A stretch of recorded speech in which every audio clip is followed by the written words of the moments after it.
आई मेरी सचियां जोतां वाली माता जी थोड़ी सदाई जैन।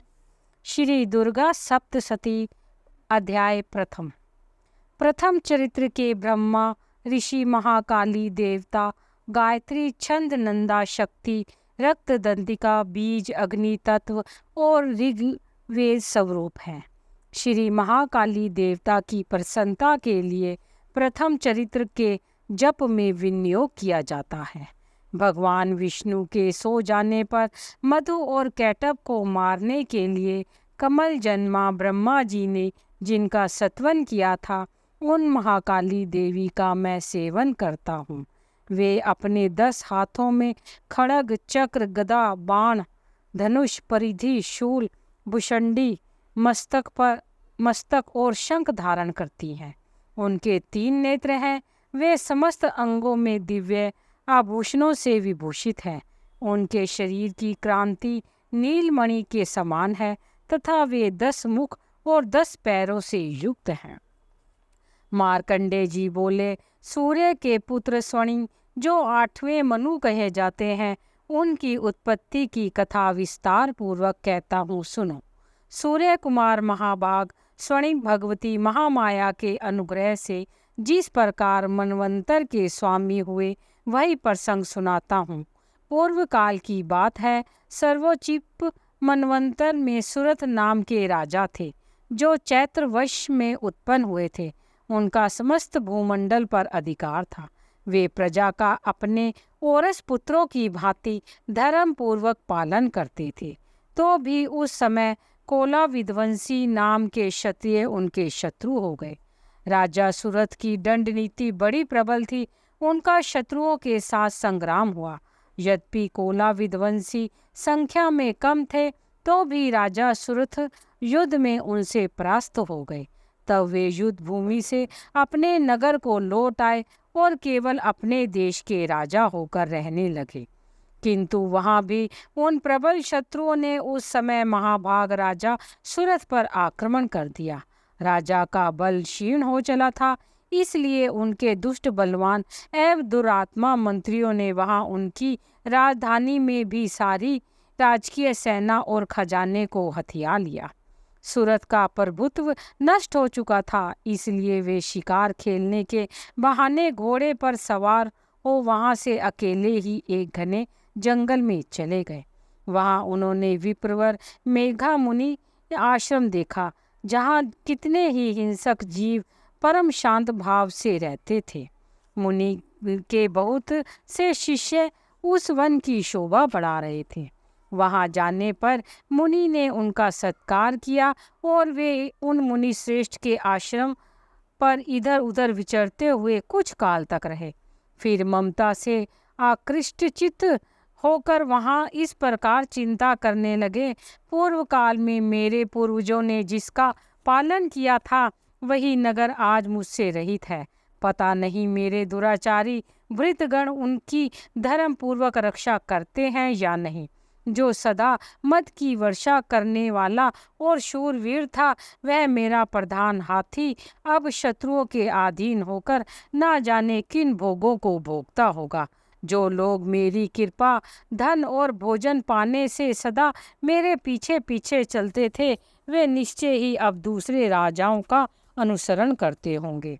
उन अपेयी लोगों के द्वारा सदा खर्च होते रहने के कारण अत्यंत कष्ट से जमा किया हुआ मेरा वह खजाना खाली हो जाएगा। वे तथा और भी कई बातें राजा सुरथ निरंतर सोचते रहते थे। एक दिन उन्होंने वहां विप्रवर मेधा के आश्रम के निकट एक वैश्य को देखा और उससे पूछा, भाई तुम कौन हो? यहाँ तुम्हारे आने का क्या कारण है? तुम क्यों शोकग्रस्त और अनमने से दिखाई देते हो? राजा सुरथ का यह प्रेम पूर्वक कहा हुआ वचन सुनकर वैश्य ने विनीत भाव से उन्हें प्रणाम करके कहा। वैश्य बोला, राजन, मैं धनियों के कुल में उत्पन्न एक वैश्य हूँ। मेरा नाम समाधि है।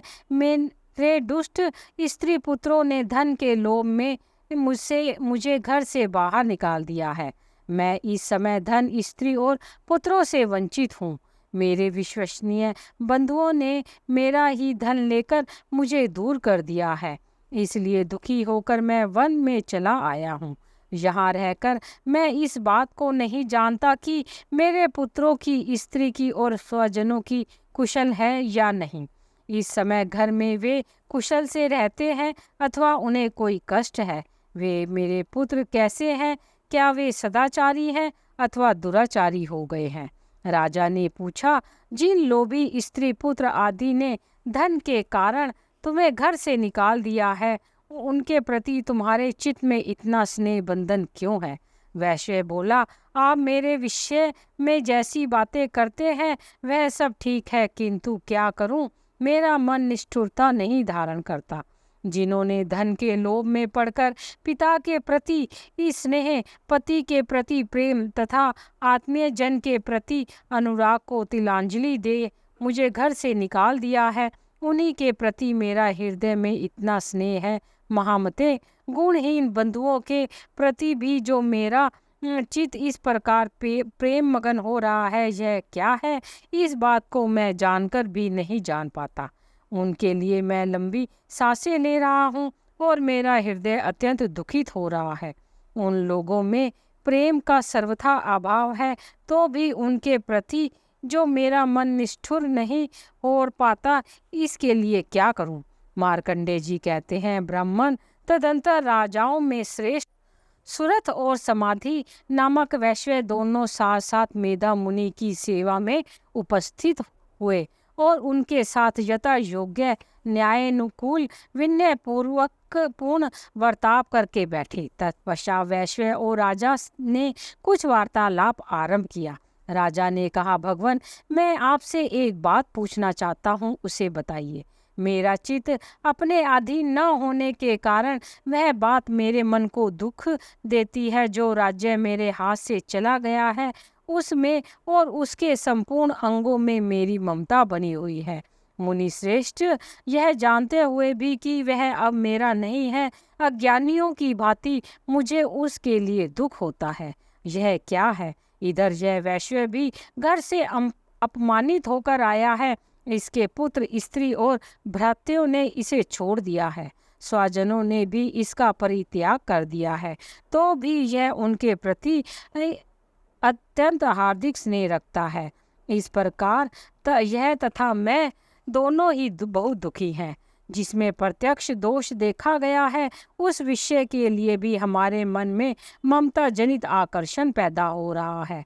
महाभाग, हम दोनों समझदार हैं, तो भी हम में जो मोह पैदा हुआ है, यह क्या है? विवेक शून्य पुरुष की भांति मुझ में और इसमें भी यह मूढ़ता प्रत्यक्ष दिखाई देती है। ऋषि बोले, महाभाग, विषय मार्ग का ज्ञान सब जीवों को है, इस प्रकार विषय भी सबके लिए अलग अलग है। कुछ प्राणी दिन में नहीं देखते और दूसरे रात में ही नहीं देखते, तथा कुछ जीव ऐसे हैं जो दिन और रात्रि में भी बराबर ही देखते हैं। यह ठीक है कि मनुष्य समझदार होते हैं, किंतु केवल वे ही ऐसे नहीं होते। पशु, पक्षी और मृग आदि सभी प्राणी समझदार होते हैं। मनुष्यों की समझ भी वैसी ही होती है जैसी उन मृग और पक्षियों की होती है, तथा जैसी मनुष्यों की होती है वैसे ही उन मृग, पक्षी आदि की होती है। यह तथा अन्य बातें भी प्राय दोनों में समान होती है। समझ होने पर भी इन पक्षियों को तो देखो, वे स्वयं भूख से पीड़ित होते हुए भी मोहवश बच्चों की चोंच में कितने चाव से अन्न के दाने डाल रहे हैं। नरश्रेष्ठ, क्या तुम नहीं देखते कि ये मनुष्य समझदार होते हुए भी लोभवश अपने किए हुए उपकार का बदला पाने के लिए पुत्रों की अभिलाषा करते हैं?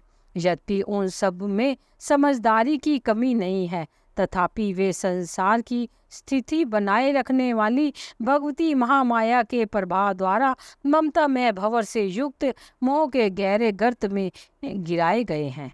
इसलिए इसमें आश्चर्य नहीं करना चाहिए। जगदीश्वर भगवान विष्णु की योग निद्रा रूपा जो भगवती महामाया है, उन्हीं से यह जगत मोहित हो रहा है। वे भगवती महामाया ज्ञानियों के चित्त को बलपूर्वक खींचकर मोह में डाल देती है।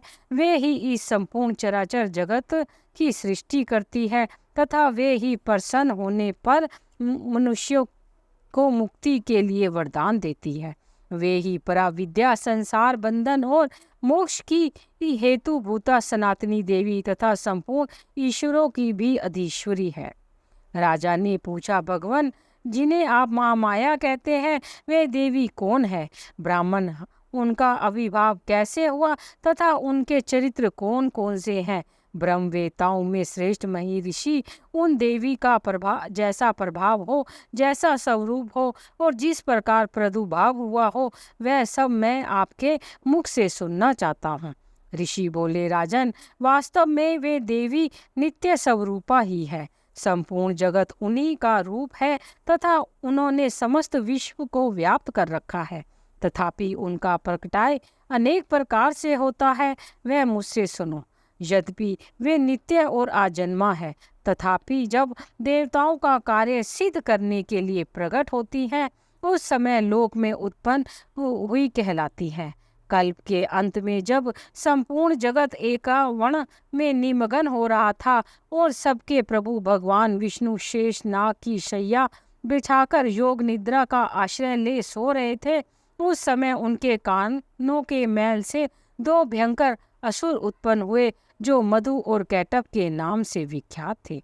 वे दोनों ब्रह्मा जी का वध करने के लिए तैयार हो गए।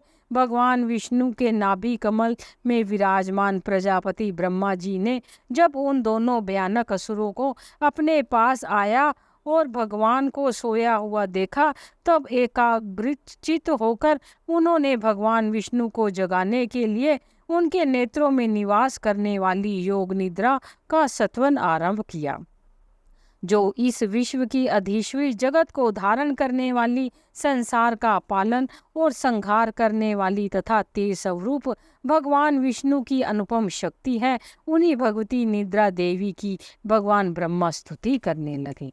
ब्रह्मा जी ने कहा, देवी, तुम ही स्वाहा, तुम ही स्वधा और तुम ही वष्टाकार हो। स्वर भी तुम्हारे ही स्वरूप है, तुम ही जीवनदायिनी सुधा हो।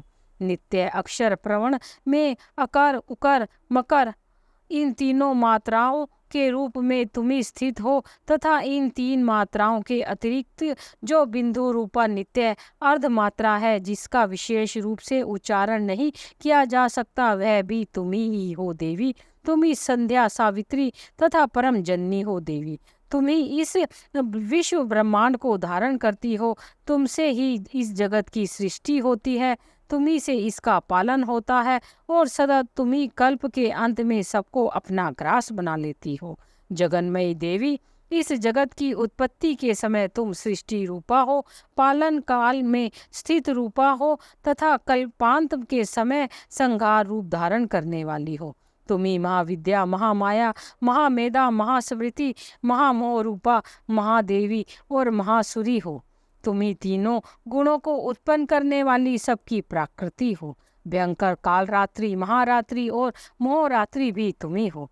तुम्ही श्री, तुम्हारी ईश्वरी, तुम्ही हिंग और तुम्हारी बोध स्वरूपा बुद्धि हो। लज्जा, पुष्टि, तुष्टि, शांति और क्षमा भी तुम ही हो। तुम खड़ग धारणी, शूल धारणी, घोर रूपा तथा गदा, चक्र, शंख और धनुष धारण करने वाली हो। बाण, भुषंडी और परिधि ये भी तुम्हारे अस्त्र हैं। तुम सौम्य और सौम्यतर हो। इतना ही नहीं, जितने भी सौम्य और सुंदर पदार्थ हैं, उन सब की अपेक्षा तुम अत्यधिक सुंदरी हो। पर और अपर सबसे परे रहने वाली परमेश्वरी तुम्ही हो।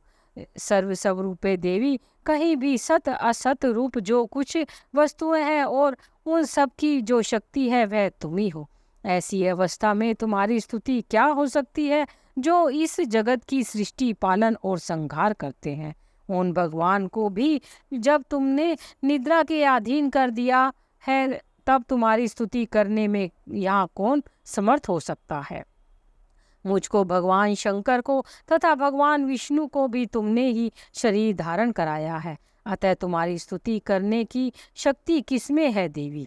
तुम तो अपने इन उदार प्रभावों से ही प्रशंसित हो, जो ये जो दोनों दृश्य असुर मधु और कैटभ है, इनको मुंह में डाल दो और जगदीश्वर भगवान विष्णु को शीघ्र ही जगा दो। साथ ही इनके भीतर इन दोनों महान असुरों को मार डालने की बुद्धि उत्पन्न कर दो।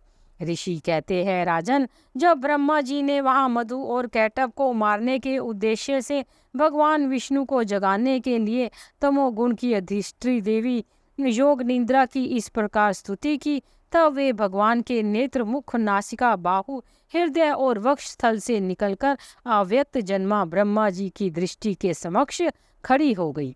योग निद्रा से मुक्त होने पर जगत के स्वामी भगवान जनार्दन उस एकावण के जल में शेषनाग की शैया से जाग उठे। फिर उन्होंने उन दोनों असुरों को देखा। वे दुरात्मा मधु और कैटभ अत्यंत बलवान तथा पराक्रमी थे और क्रोध से लाल आंखें किए ब्रह्मा जी को खा जाने के लिए उद्योग कर रहे थे। तब भगवान श्री हरि ने उठकर उन दोनों के साथ 5000 वर्षों तक केवल बाहु युद्ध किया। वे दोनों भी अत्यंत बल के कारण उन्मत्त हो रहे थे। इधर महामाया ने भी उन्हें मोह में डाल दिया। इसलिए वे भगवान विष्णु से कहने लगे, हम तुम्हारी वीरता से संतुष्ट हैं, तुम हम लोगों से कोई वर मांगो। श्री भगवान बोले, यदि तुम दोनों मुझ पर प्रसन्न हो तो अब मेरे हाथों से मारे जाओ। बस इतना सा ही मैंने वर मांगा है, यहाँ दूसरे किसी वर का क्या लेना है।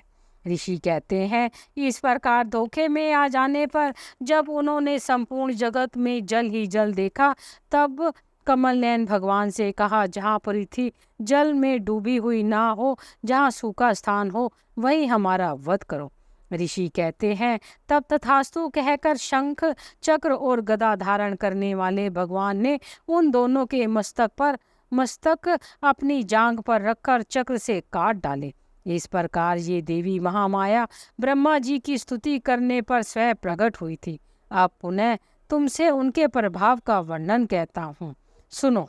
इस प्रकार श्री मार्कंडेय पुराण सर्वणिक मनवंतर की कथा के अंतर्गत देवी महात्म्य के मधु कैटभ वध नामक पहला अध्याय समाप्त हुआ। माई मेरी सचियां जोतां वाली माता जी तुहाडी सदाई जय।